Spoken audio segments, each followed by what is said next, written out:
understanding is that I was detained for taking photos in a public space. When it interferes with the job of the police, then it becomes a problem. At that point, you no longer have that freedom to go ahead and take the pictures.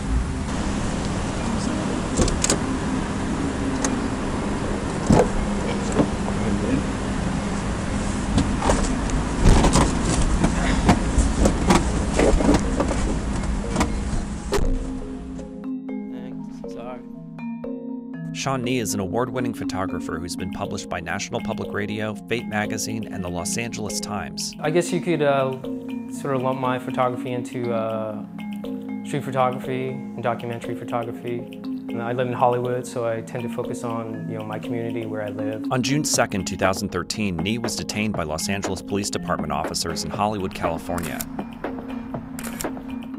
Today is the first day Nee has spent any significant time here since that day. These images were shot by several body cameras Nee wears when he goes out to shoot, and he provided an edited version of June 2nd's events to Reason TV. It's just a body camera. It's just attached to my bag. During that day, I was actually photographing a man who I've been photographing for about 5 or 6 years. LAPD showed up to a tenant dispute involving this apartment complex, and then I began photographing them from a public sidewalk. After they finished talking to the tenants, they focused their attention on me, and then they walked across the driveway, over the fence, through the backyard, and engaging me at the fence. What's your name? Am I being detained, sir? How am I detaining you if I got a fence between me? You want me to come around and detain you? Why would I be detained, sir? I'm not detaining you, I'm asking you a question. What's your name? I'm not required to answer that question, sir.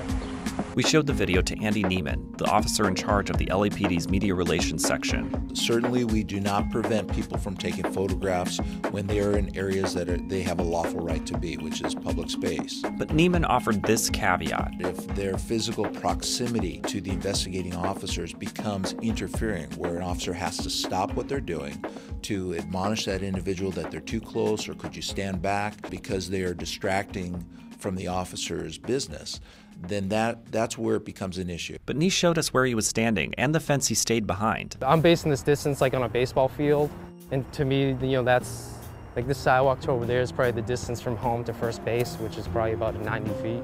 In fact, Nee says he was at such a significant distance that the two officers had to go out of their way to detain him on the sidewalk.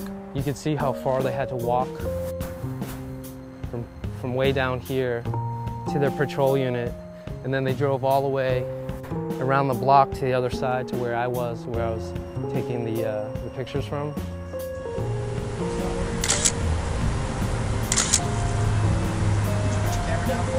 Am I being detained, sir? Yes. Well, for what purpose, sir? Put your camera down. Why am I being detained, sir? For interfering with the police investigation. Okay? How was I doing that, sir? Down. People have a right to take pictures in public space, and that includes photographing them.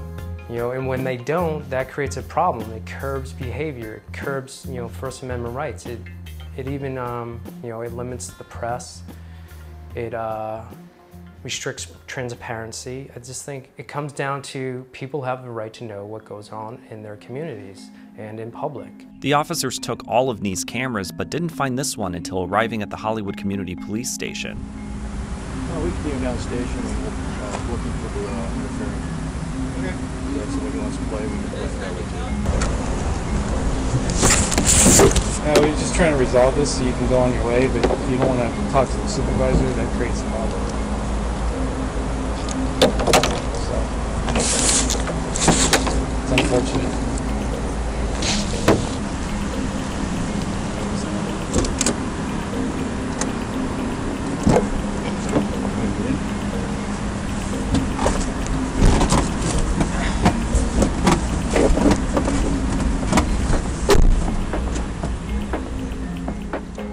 Nee was never booked that day for interfering with a police investigation. He was released from the police station without charge, which raises the question, was he really interfering or just taking photos? For Reason TV, I'm Paul Dietrich.